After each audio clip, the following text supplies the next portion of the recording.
All right, welcome everybody. Thank you for joining us for the FPI Plastic Cup and Container Recycling Update. My name is Ashley Elzinga, and I will be your moderator today. I'm the Director of Sustainability and Outreach for the Food Service Packaging Institute. We have a packed agenda today with some great panelists. So if you wouldn't mind, please make sure to keep yourself on mute. Please make sure to use the Q&A section to submit your questions. If you put them in the chat, I will most likely not see them. So please make sure to put your questions in the Q&A section. And then this webinar is being recorded and will be available on our YouTube after this is done. So once we get that uploaded. A quick overview of today's agenda. I will just go over a quick introduction of who FPI is and what we do. We'll hear from Katie Ritchie from RRS, and she'll give us an update on some of the research that she's been working on. Tanya Randall from STINA will talk about bale specifications, and then we'll get the MRF perspective from Jeff Snyder at Rumpke, and then the processor perspective from Stephanie Baker at KW Plastics, and then our Q&A section at the end. So we have a great representation of the supply chain here, so super excited to hear from all of them. A quick overview of FPI. We were established in 1933. We are the only trade association in North America solely focused on single-use food service packaging products. Our members include converters and raw material and machinery suppliers. We represent about 90% of the industry here in North America. And we also work with food service distributors and operators such as restaurants, cafeterias, any sort of food service operation or packaging distributor. The items that we usually focus on for our recovery work is cups, containers, boxes, bags. So these are the majority of what our industry sells, and you can see the array of products down below with the pictures, but today we'll be focusing on plastic cups and containers. So FPI, we have 4 recovery groups. These are voluntarily funded recovery groups from our members. We have a Polystyrene Foam Recycling Coalition, the Paper Cup Alliance that focuses on paper cup recycling, Paper Recovery Alliance for paper food service products, and then Plastic Recovery Group, which is focused on the plastic recycling of food service packaging. These are our current members. You can see there is material suppliers, converters, brands, all within that supply chain in that value chain. So we have a great group of folks in the food service packaging space. And then just a quick overview of the approach of how we are trying to advance the recovery of food service packaging. I'm going to start at the bottom. We start with our foundational work. I'll show you a little bit of a map that all the research that we've done over the years, but working to resolve end market barriers, dispel myths, and provide support. We're working on increasing access. We add community access. We make sure we're tracking that access. We're communicating and educating those residents about that they can now recycle those products. And then we encourage spontaneous uptake or what we like to call organic access ads. And then all of that is to increase the recovery of food service packaging. As I mentioned, this is our foundational work. We've started our groups back in 2011, 2012, and we focused a lot on just understanding where the data gaps were within the recovery space for food service packaging. One thing I know we'll definitely be touching on a little bit later, I have some questions for our panelists about food residue, talk about MRF flow, how these products flow through a MRF. So we've done studies on those, and it'll be great to hear their perspective as well. So first up, we have Katie Ritchie from RRS. She is a consulting engineer with over 9 years of experience in material science, biomedical engineering, and plastic and steel manufacturing plants. She provides practical analysis and evaluations to help determine how packaging flows through MRFs and ultimately is collected for recycling. Recently, Katie has been researching the recycled plastic supply chain and reclamation landscape, which involved the survey of generators, MRFs, and reclaimers, regional supply studies, and historical trend evaluation. So Katie, looking forward to your update. All right, thank you very much for that introduction, Ashley. And today we'll be talking about some recently conducted PET bale audits at the end of last year. On the next slide, there's a little bit of information about the project. So as part of a larger study on PET thermoform recycling landscape analysis, RRS was able to conduct some PET bale audits funded in part by the Food Service Packaging Institute. The goals here were to look at a current snapshot of PET bale composition, while also looking at differences between communities that are explicitly including PET thermoforms in their access and education materials and those that are excluding it. For this study, we looked at 12 different PET bales sampled from 5 MRFs located in states with no bottle bill, so as not to skew the results for the bottle composition in them. We looked at 2 locations where bales were sourced, where the community is instructed to not include PET thermoforms, and 3 locations where they were instructed to include PET thermoforms with their curbside recycling. These bales were broken open, and we took 2 100-pound samples from the middle of each bale and sorted them into distinct categories. On the next page, you can see some examples of the community educational guidelines. So on the left-hand side, you'll see the MRFs that include thermoforms. We explicitly looked for the inclusion or images of the salad trays or berry clamshells, egg cartons, as well as PET cups. On the right-hand side, the ones that exclude thermoforms, we look for communities that specifically called out those clamshells or stated that they only allowed bottles, jugs, and jars with some type of narrow screw top for those ones. We did call the MRFs to verify that they were sending along their thermoforms into their PET bottle bales, just to make sure no one was sorting those out in the after collection and sortation. On the next slide, you'll be able to see a chart that displays the overall average bale composition for all the samples that we measured. As no surprise, it was predominantly PET bottles.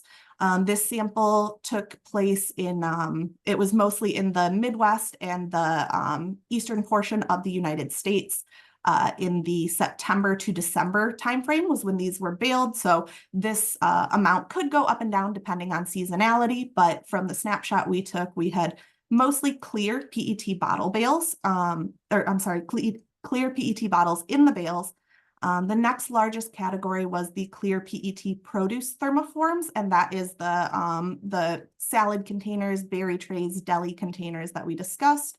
And then the next largest category was kind of an other category for PET clamshells, trays, lids, and other thermoforms that may not have fallen into our distinct categories. There was also a non-PET plastic fraction that we measured that was actually only 3%, and the non-plastics residue, so that's going to be the aluminum cans, the fiber, things of that nature, and that was about 10% on average. On the next slide, you can see what we call a box and whisker plot that shows the range of material present throughout all of our samples. When you're looking at this chart, the colored boxes are going to show 50% of the data between all of the samples. So that'll be where the majority of the samples were weighted at. The midline is the median of each category, and the so-called whiskers on the end are the minimum and maximum ranges for the highest and lowest amounts of that material category present in each bale. So when you're looking at this, you can look at some things that kind of jump out here. So for example, the clear clamshells, trays, and lids category towards the bottom, that's a little bit more of a standard range where your colored box is right in the middle of the minimum and maximum. The median line is very close to the midway point, meaning there wasn't too much variability in the presence of that material between each sample. The clear cups up toward the top is a little bit of a different story. So you'll see the colored box is very skewed towards the left. So for this one, about 0.5% to 1.5% was what was measured throughout most samples, but there was one community that had all the way up to 8% clear cups by weight in their bale. So that was pretty significant, and that community had higher cups than any other. So that just presents a little bit of a skewed looking bar there.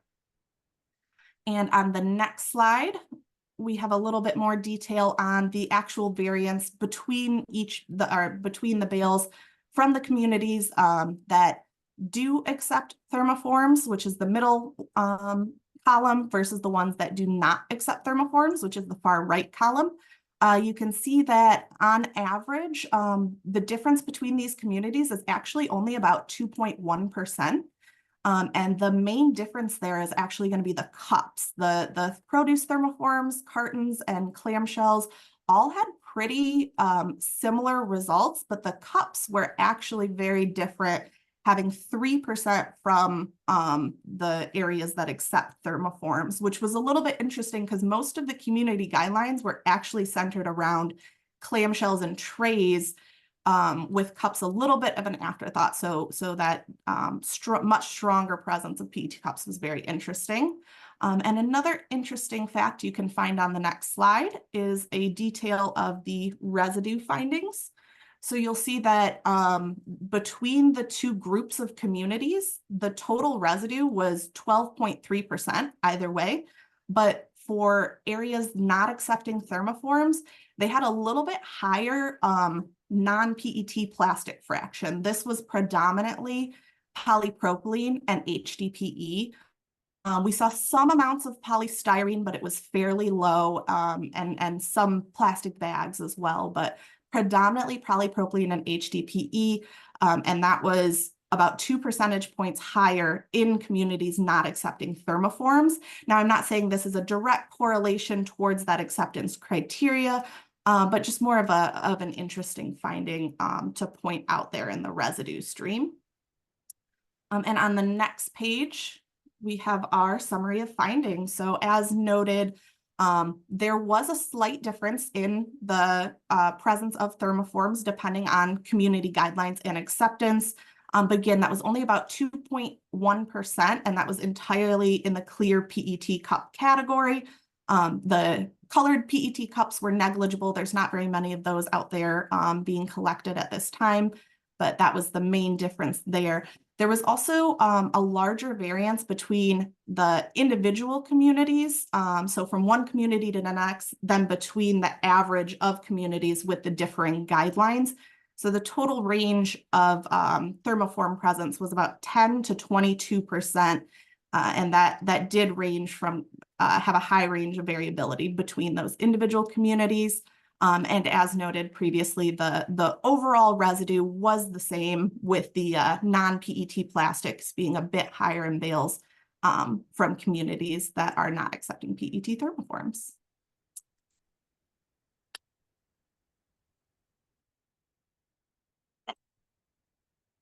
All right, great. Thank you, Katie, for all of that. I do see there has been a question or two submitted in the Q&A section, so please keep those coming and we will answer those at the end. Up next, we are going to hear from Tanya Randall, who is the Public-Private Engagement Manager at STINA Inc., a mission-based research and technology company. She is the co-lead and data analyst for the Plastic Squeeze Tube Recycling Project, which supports efforts to convert plastic squeeze tubes to compatible for recycling designs. She also supports STINA's core data collection and insights work focusing on policy tracking, national plastic bale audits, and plastic recycling studies. So take it away, Tanya. Thanks, Ashley. So just to give you a little bit of background, go ahead, Melissa, you can go to the next one. So like Ashley said, we're a data and research firm. We really work on plastics recycling data collection. We have over 20 years of experience working in that. And we really want, through our information management system, to really pull together different data sets to really support the entire value chain and really help provide good data that leads to good decision making, and develop tools for online engagement and to help stakeholders kind of meet their goals as they move towards circularity. Next.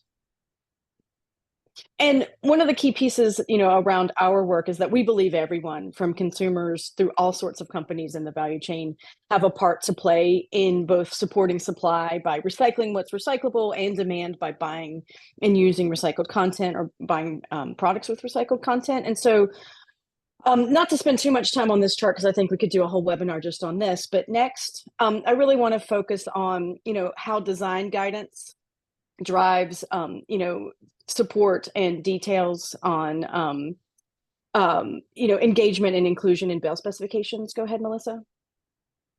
And one of the key pieces is producers and brands they're putting products on the shelf, following design guidance makes it a lot easier for you to be included in the recycling chain. You can be sorted, you can be consolidated, reclaimers can use you, they can put you back into the system, and you can be put back into new products. And that helps drive a format being included in bale specifications, which means, from the model bale specification perspective, it means that you are a package or a format that is a target material. So if you're talking about polypropylene rigids, you're a polypropylene container or product that can be used by a reclaimer. The bale specifications also lay out contaminants. What's allowed at low levels, meaning that it's anticipated that it's going to be a little bit of it and they can manage it, versus outright prohibited. This is a real problem and it really shouldn't be included in the bales at all. Next slide. And from there, talking about the bale specification process, Stina works with both APR and REMA on the plastic bale specifications and keeping those updated as is appropriate. And that happens every couple of years. This is a picture of a sample bale. As it comes into a reclaimer, you can see lots of different bits and pieces in color. There's tubs, there's bottles, there's all sorts of other packages in there. And the way that it works is reclaimers come together, they can have a discussion about what needs to be updated, what are they seeing that's problematic that needs to be either added as a contaminant or, redefined within the specifications. And you can see here there are 3 places that polypropylene packages might be found. The polypropylene small rigid plastics, which is,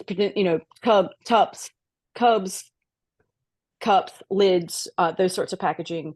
Mixed small rigid plastics, which is going to be mixed beyond just polypropylene, and then mixed bulky, so larger items, buckets, crates, totes, toys, that sort of thing. And I think this is a real important piece to show that collaboration across industry really is important. And so APR and REMA working together on this, I think, really helps keep the bale specification process and what that means for MRFs putting together commodity to be sold to a reclaimer means that it's harmonized and you can meet the criteria across the board. Next. And so one of the things that we do that helps support the bale specification process is that we do a national rigid bale composition audits of other materials beyond PET. So HDPE color, HDPE natural, polypropylene bales, mixed rigid bales, and mixed bulky bales. And next, we show, a focus on containers and packaging, because that's a lot of what consumers are dealing with when we talk about post-consumer material. Drink cups, tub containers, clamshells, trays, domes, and other thermoformed and similar looking packages. And you can see here in the pictures on the right, the upper picture is cups at the very top, cup lids. So these are drinking cup lids. And then at the bottom would be the clamshells, trays, domes, and other similar packaging. May or may not be polypropylene or a given resin when we do our first sort, and then we sort by resin.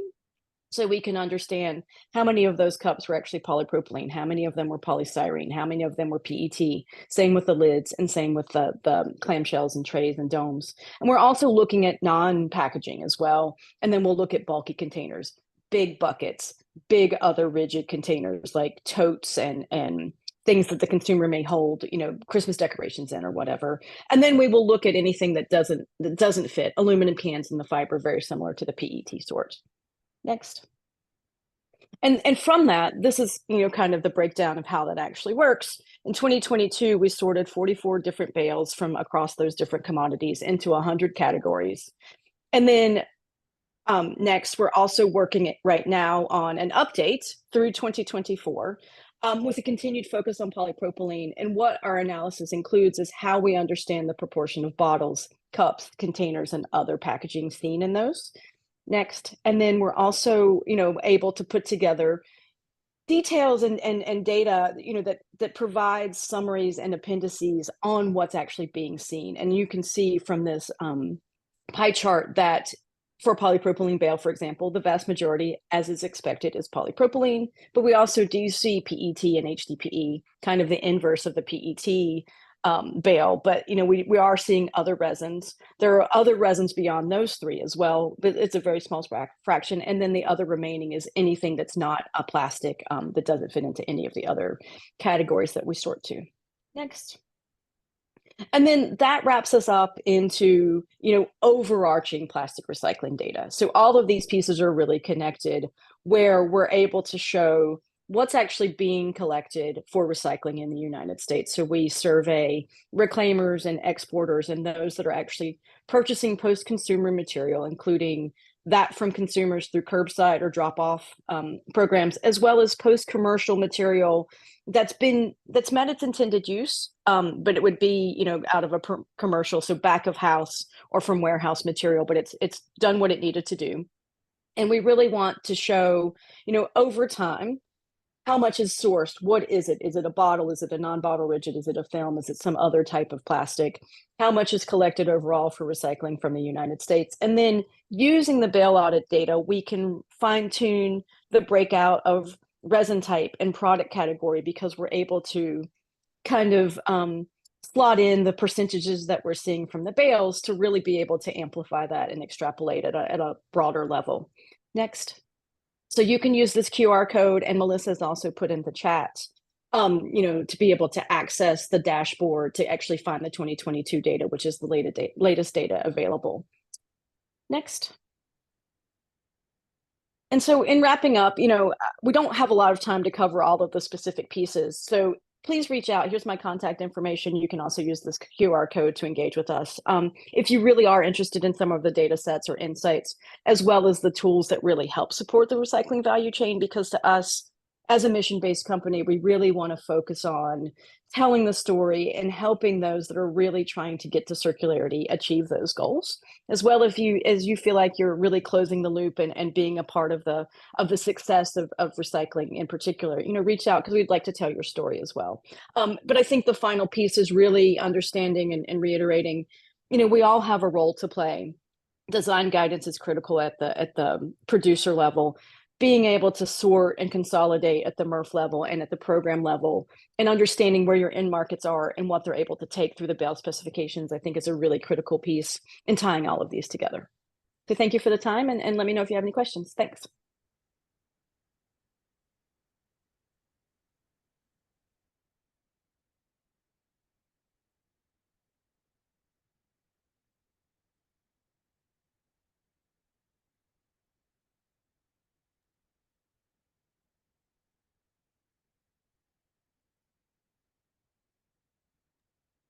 Ashley, muted. you're I'm so sorry. Man, you think I'd figure out the Zoom thing from now on. Okay, sorry, I'll just repeat what I said. Up next, we're going to hear from Jeffrey Snyder, Senior Vice President of Recycling and Sustainability from Rumpke Waste and Recycling. Jeff is, he joined Rumpke in 2020, and he oversees the recycling line of business in 14 recycling facilities. Prior to Rumpke, Jeff has worked with Pratt Industries as a Midwest mill buyer and operations manager. And then he also spent time at Smurfit Westrock in several positions on the mill and converting side of the business. So Jeff, thank you for being here today. Thank you, Ashley, and good afternoon, everyone. Move right into, you just kind of move forward there, Melissa.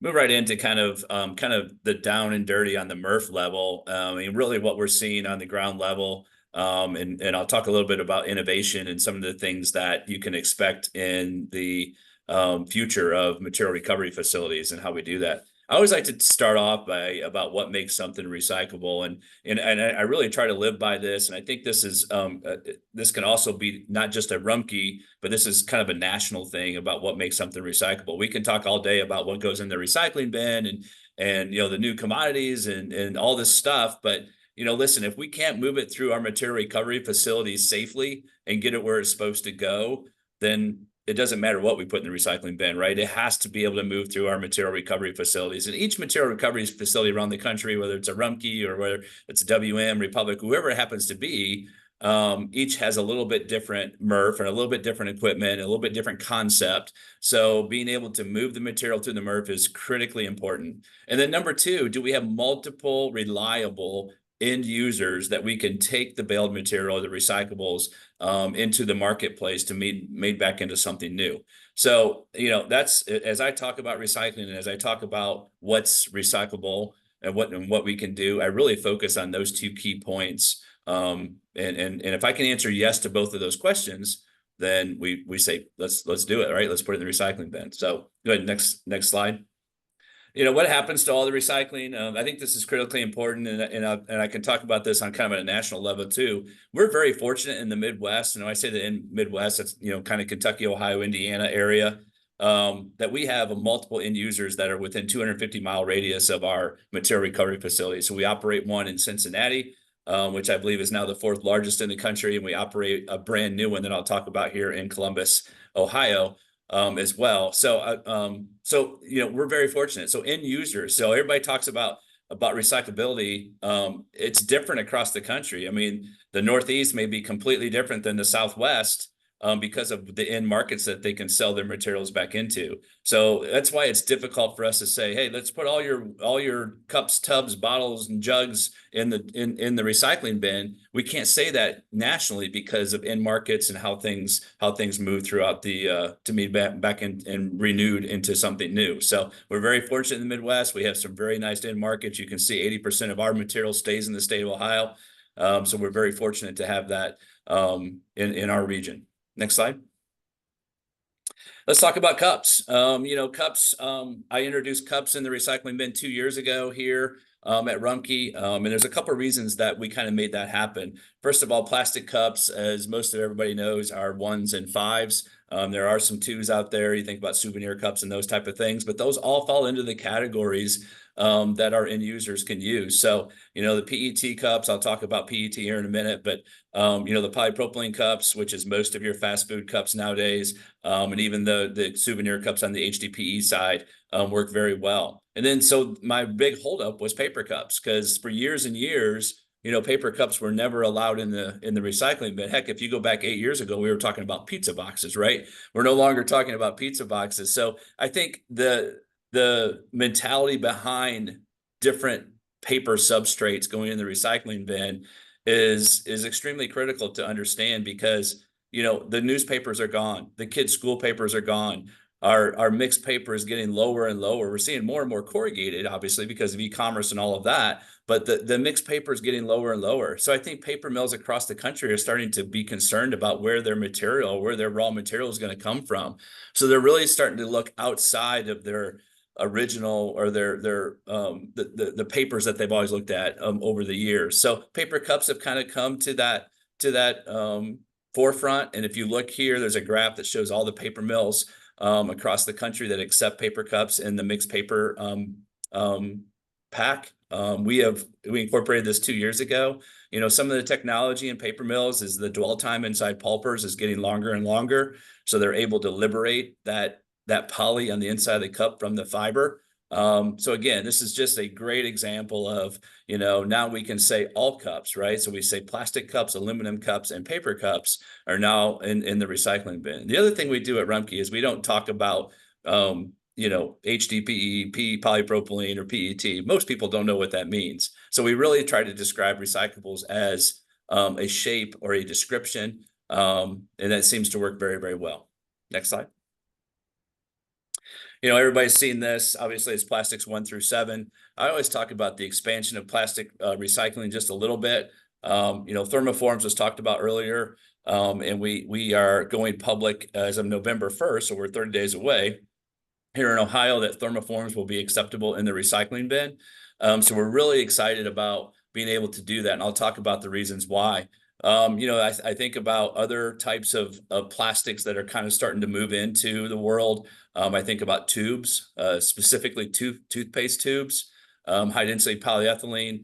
Procter & Gamble would love for us to go public and say toothpaste tubes are acceptable. I have to be very careful, and we as an industry need to be very careful about that, because if you're going to say tubes are acceptable, you're getting all tubes, not just toothpaste tubes. So again, we have to make sure that all tubes can be recyclable, because the public's not going to just put their toothpaste tubes in, right? They're going to put all tubes in. So those are the things that we have to think about when we think about recycling. Some other things that could be on the horizon, I think about small format.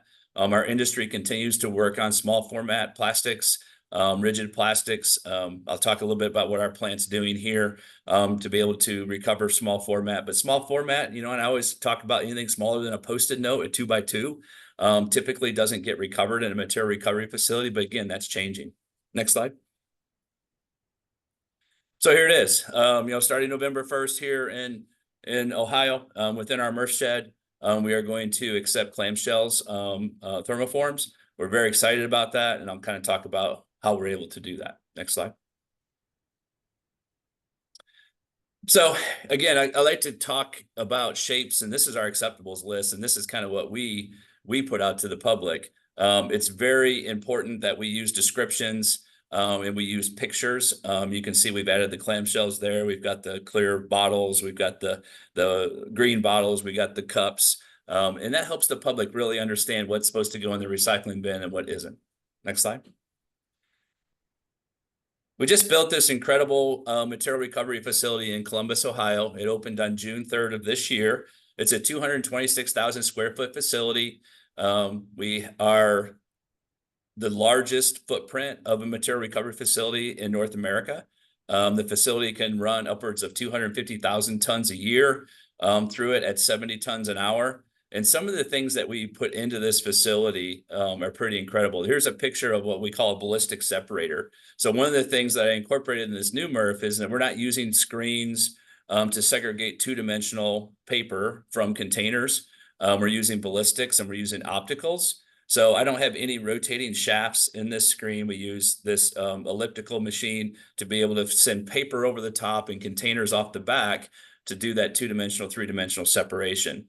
So some of the new technology that's out there are ballistics, and then we're using optics to also do that two-dimensional, three-dimensional separation. So the days of, wrapping screens with all this film and getting in these screens and having to constantly clean them, we're wrapping Christmas lights around them, all that stuff.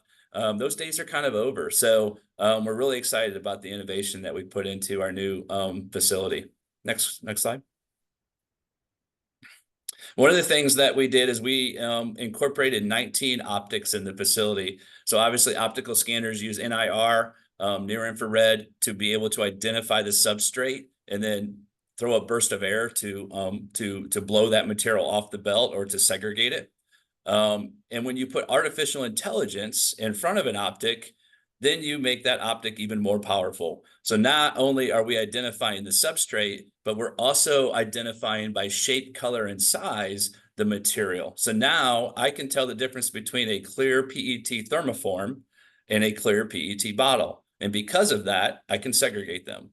So the AI allowed us to be able to segregate the materials more effectively. So if you come to our Columbus facility, you will see a line that is clear, 100% clear water bottles or clear PET bottles, not just water, but PET bottles. And then you will see another line that is PET cups, PET color, and PET thermoforms. So we have segregated the PET bale pack into two different streams. I believe and I know that the bottle-to-bottle folks want the clear PET bottles, so I'm providing that for them. That is a higher value to me. And then I also know that I have in markets for the thermoforms, the color, and the cups. So we're baling and sorting those together, going down into Eastman Chemical down in Kingsport, Tennessee. So we're very excited about a lot of what we have going on to be able to put artificial intelligence in front of optics, to be able to segregate material by size, more effectively, and then using more NIR optical scanners than we ever have before. If you come to our Columbus MRF, you will see nobody sorting containers. It's all done with optics after optics after optics. So it's pretty incredible to watch lines of plastics come out of optics that are 100% clean. There's no contamination in them whatsoever. And our recovery rate is over 98% on recyclables. So again, that's the innovation that MRFs can really move to, is being able to increase the recovery rate. So if the public puts something in the recycling bin, MRFs have the ability to recover over 98% of those recyclables, which is pretty incredible when you think about where we've been in the past. Next slide. And that's really it that I wanted to touch base on. So I really wanted everybody just to understand the innovation that can be out there, specifically on PET. Some of the new things that have happened just in the 4 years with polypropylene recycling, cup recycling, and thermoform recycling, and then kind of where the industry is moving. I think in the next 5 to 7 years, as not only people like Rumpke invest, but WM's doing a lot of investment. $10 billion over the next 10 years, and I think other people are continuing to do that as well. So I think our industry is changing in a positive way, and I'm very excited about it. So thank you for your time. Great. Thanks, Jeff. I just have one burning question. Are you open for tours? We are. I'm standing here in the office here today. We would love to have anybody that wants a tour, just reach out, and I would love to give people tours. It's a pretty amazing facility. Yeah, 98% is an incredible return rate. So that's amazing. Yeah. So thank you for that. Up next, we have Stephanie Baker, the Director of Advocacy for KW Plastics. At KW Plastics, Stephanie advocates for not only pro-recycling policies, but for healthy plastics recycling initiatives within the recycling system and supply chain. Her role includes overseeing government relations, community engagement, marketing, and public relations. Stephanie serves as the Association of Plastics Recyclers Communication and Public Affairs Committee. She's a board member for the Alabama Recycling Coalition and is a member of REMA, the Recycled Materials Association of Alabama, and is active with the Scrap Recycling Association of Alabama. Thank you for being here today, Stephanie. Thanks for having me. We'll jump right in to my first slide. We can talk a little bit more about KW Plastics. As the world's largest plastics recycler. Melissa, if you want to go ahead and just give me that next slide. So we are located in Troy, Alabama. We purchase material for recycling throughout continental North America and reach a little bit beyond, because our largest challenge is getting enough feedstock to feed the demand. We are considered the world's largest based on our capacity to both store the material. We've got about over 100 million pounds of silo capacity, and as well as process. We have about 750 million pounds of processing capacity. So I know a lot of times when we talk about plastics recycling, there has been some negative media out there that's disputed if we even have the capacity to be able to recycle all those materials. We operate under capacity every day. We are hungry for more, and we've proven over and over again that we are ready to continue investing and expanding our operations to be able to meet the demand. Where we are in the supply chain is we're really right in the middle. Once the material has been collected, we purchase material from Rumpke, from Jeff up there in Ohio, as well as many of the other MRFs around the country. Really all of them at some point. And we bring it to our facility in Troy. It goes through a stringent reprocessing of cleaning, size reduction, removing contaminations, and meeting our customer specifications. And then our end product is a recycled resin pellet that is sent back out to various molding operations. Next slide, please. So this is what that feedstock looks like. We've seen some pictures of bales already. We do buy bales, but we also can buy regrind. You see the picture of the caps and closures there, the whole parts. It's just a matter of going through our qualification process. But and we have, this is just a few samples, and we can put a link in the chat there if you would like to see a full all of our specs for all the materials that we buy. But we do recycle and reprocess high density polyethylene and polypropylene. Our next slide. So where does this material go? This is a variety of our applications. For that food service, for a lot of the packaging that we get that represent many of your companies, we see a lot of that go back into personal care products, some sensitive types of products. I think the next slide we can dig in a little bit more on that.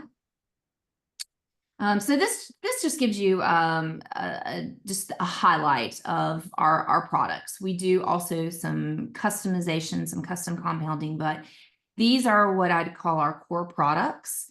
And again, we can provide a link there for resins we sell where you can really dig into more of, if you're interested in some of these products, you can download the technical data sheets on that. And if you'll give us a click, Melissa, I'm going to highlight, you see we do have those two FDA products there at the top of that polypropylene chart there, that the feedstock that come from, again, many of the packages that you're using and producing is what goes into making that resin. Next slide, please. So digging in a little bit further on those applications, people get really excited when they find out that we have that letter of no objection from FDA. We get inquiries and demand all the time about how they can use our recycled resin for their food contact applications. But it's important to note that we do have conditions of use, C through G, that you can look those up, or you're probably familiar with those. And it's basically casual contact is what they tell us, temporary contact, but it's difficult to find anyone to define that. We let our brand owner define that. We don't define that for you. We let the brand owner determine the fit for use. So if you call and say, hey, I'm interested in KWR 620 FDA, what can I use it for? We're not going to tell you. We will sample you, we will work with you, we will go through the research project with you. We're going to have a lot of questions for you to better understand what your application is and what you want it to be. But you will not get a letter of guarantee from us that says you can use this product, our resin, in your food contact product. We've had some very successful concept projects.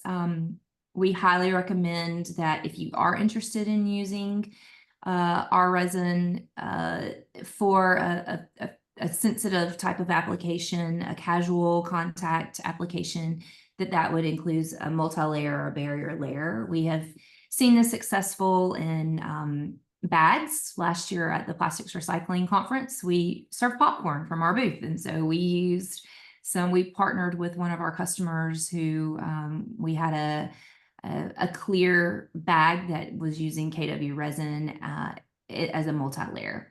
We have worked with some molders that make cups that are very interested in polypropylene cups. And so technically it can happen.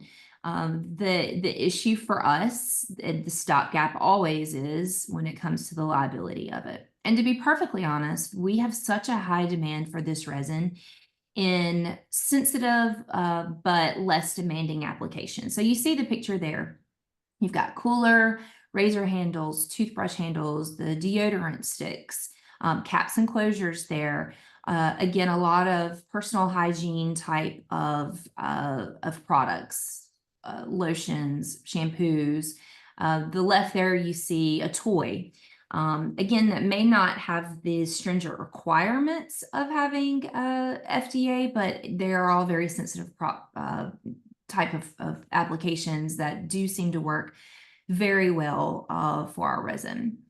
That FDA resin is a light gray. It's a colorable resin. So we see there, you can see there are a variety of colors there that have used this resin. Some have used more color than others, and some simply just use it as is. Again, it depends on your application. It depends on your percentage that you want to use. It depends on how many layers you have. But we have a full technical team that is happy to walk that out with you. It takes some time. We see that from the first phone call to the first full load being shipped, sometimes that can take 12 months, sometimes that can take 18 months. But we do have our own R&D lab that is dedicated to working with our customers to try to find the best resin for their application. And of course, we do a lot of sampling with our customers in their own labs and independent labs as well. The last slide there just gives you my contact information. I look forward to hearing your questions as we move into the Q&A session. Back to you, Ashley. All right, great. Thank you, Stephanie. I'm upset that I missed out on the popcorn this year, so I'll have to make sure I stop by your booth from now on. So we've got some great questions in the chat, or in the Q&A section. So if anybody still has any, there's time to get them in there. But I'll start with a few. One, food residue. FPI, we've done studies that shows that food service or packaging isn't any more contaminated with food residue than, let's say, a retail package. If you get something off the shelf that holds food. I guess this question's more for Jeff and Stephanie. I mean, is it a problem for you guys? We message clean, dry, empty with our packaging. We want to make sure, the cup's empty and things like that. So could you talk about food residue in your processes? Go ahead, Stephanie. Not a problem for us. This is the short and sweet answer. It's probably more of a problem for those that are collecting it, just because of the mess of the organics. But it renders nothing unrecyclable. It's not considered a contaminant in our process. We are fully set up to be able to handle food residue. Yeah, listen, I wouldn't want a half a jar of peanut butter coming in through the MRF, right? So we make it probably really, really simple.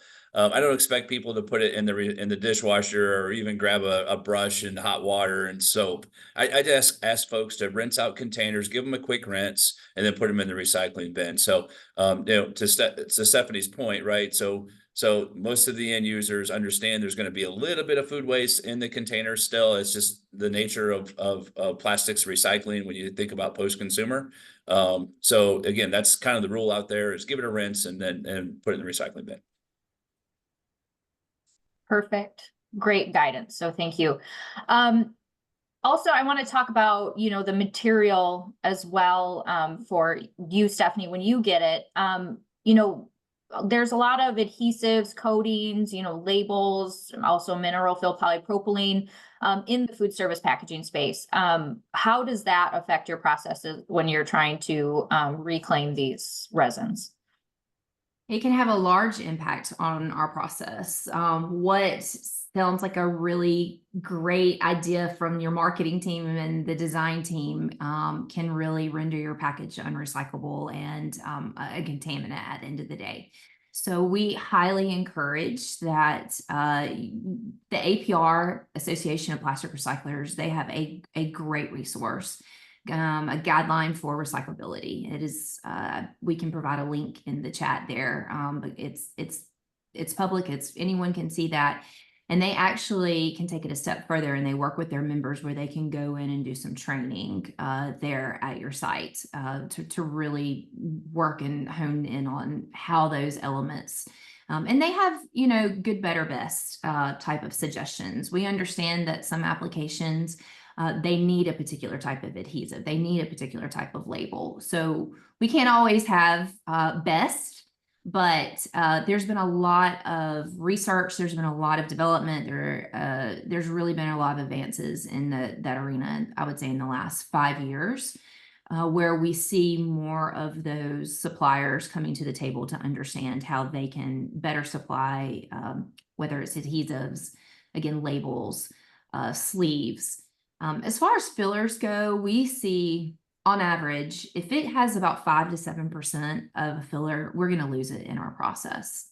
So it may not necessarily be a contaminant in that it would cause harm to the resin, but your product's not getting through the process. It's not being recycled. It may make its way through Jeff's facility, and the robots might pick it up because of the resin type, but once it hits our water, it's going to sink out. So again, that can vary depending on the type of filler that it is.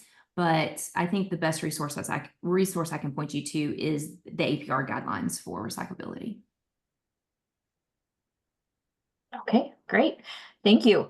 I'm going to ask Tanya a question. So in your bale audit, how did the results from that support your efforts to include packages in the REMA and APR bale specifications? Could you expand on that a little bit? Yes. So what it really enables us to do when we're in the process of communicating with the committees within those groups is, what's already being seen. And it's a lot easier sometimes, and I think Stephanie can speak to this too, if she gets the feedback of like, oh, you're already seeing X, maybe like a deodorant stick, or you're already seeing cups come through. And then they acknowledge, well, okay, so actually it's not that problematic. We're already seeing them. And because they're not necessarily auditing everything, they're not necessarily sampling loads, so they may or may not understand, the percentages that they might be seeing. And I think it also helps speak to, the prohibited levels, the contamination levels, the tolerable levels of being able to say, yes, we can handle this up to a certain percentage. We don't necessarily want more of it. I think a good example might be an LDPE bottle, so low density polyethylene. There's not a bale spec for low density. It comes in through high density because it's polyethylene. Can they manage it? Sure. Do they want more of it? Not necessarily. And so, and then there's a process as well where something could be added as check with your buyer, meaning that some buyers might be more robust in their specifications. And so certain buyers might take it. So there are subcategories within the bale specifications that allow you to insert something like a plastic squeeze tube or an HDPE blow molded canister that's not a bottle. It's got a long skinny, and its neck is just as big as its base. Those are check with your buyers, meaning that certain buyers are able to take them. Some buyers may not take them yet. And then as we get more detail about conversion rates and movement into the marketplace of compatible designs, maybe they become a fully accepted item. Great, thank you. And then just to kind of continue on that, so how did the bale audit also help us understand the nuances of national level data on plastics? And then we also maybe kind of related to that, we had a question in the Q&A about are there any geographical differences or regional differences in the composition of the bales? So maybe kind of a two-part, if you don't mind. Yes. First piece is definitely, when we survey reclaimers, we're talking about millions of pounds, right? And so, at that level, it's a bale, it's how many bales they've bought and how much material. And so what we can do from that, just using that slide of the polypropylene, vast majority of it's polypropylene. But if they tell us that they buy 100 million pounds of polypropylene, well, we know, let's say 72% of that's polypropylene. So it allows us to adjust some of the actual data to understand. And then if we know that of that polypropylene bale, there's 10% of HDPE, these numbers are not correct, I'm just using them as an example, then we can then take that HDPE, if it's actually recycled because they're able to take it out of the process, or PET that sinks, that they're able to then do something else with that, then we can adjust the data points so that we can get much more accurate detail about what's actually being recycled and kind of spread it out across the national level data in a way that really, makes it a little bit more precise. And then the second piece, I would say on the whole, we don't see big shifts in the difference between bottles or cups or other packaging, but what we do see is regional differences in brand, so especially with something like bottled water. A big brand in the Northeast isn't necessarily seen in California and vice versa. Or you can definitely see drinking habits related to what soda might be most common in a region or an area, or if there's a regional brand that is more niche, or especially local restaurant chains, like out of Texas, you might see a very different set of cups than you might see out of New York City. And so I don't know that the overall composition changes that much. at the format level, but you do definitely see distinctions in regional buying habits, and especially related to regional brands. And if like a local grocery store uses a light blue bottle for their water bottles, you see more blue in those bales as opposed to you might see somewhere else nationally. Super, super interesting. So thank you for that. And I'll add to that we Yeah. do see, and it's nuanced, but just anecdotally, we do see some of our bales change seasonally.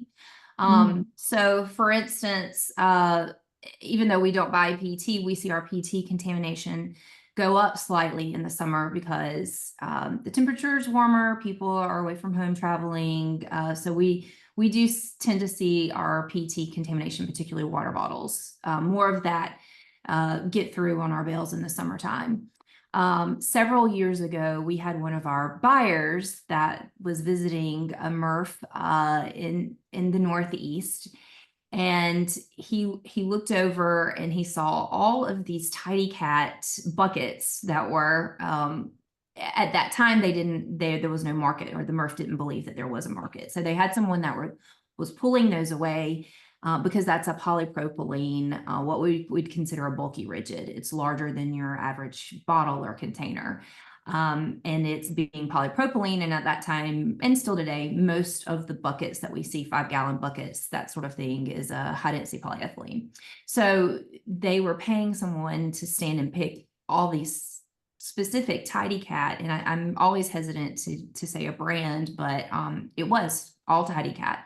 And so our buyer was so confused and said, "What? I mean, do y'all really have that many cat ladies here? Like, why do you have all of this Tidy Cat?" Well, bless our hearts, being from Alabama, we did not realize, he did not realize that it was used as a de-icer, that it was in the Northeast. It was winter time, and so the Tidy Cats were probably on sale, and so everybody was getting that to, you know, to use in their driveway. And we quickly developed a spec, and so I'm happy to say that those buckets do have a home. There's a market for those. We buy those, and actually we have worked very closely with Nestle Purina to put that material back into their buckets now. So you may see a design change there on your shelves. But that's just an anecdote, but that kind of gives you a little bit of sense that we do see some changes regionally, but seasonally as well. Yeah, no, that's super great insight. And not to out myself, but I don't own a cat, but I have a Tidy Cats bucket for snow being in Michigan. So great. Thank you. So Katie, I don't want to leave you out, but so you talked about, you know, the difference in education from community to community with those bale audits. So does that mean like the education campaigns didn't work, or could you expand on that a little bit more? Yeah, no, and I wouldn't go that far. I know there was a fairly small observable difference between the two communities, but it should be noted that the bounds of our study, we were just looking at the publicly available education programs for those different communities and going off of those guidelines.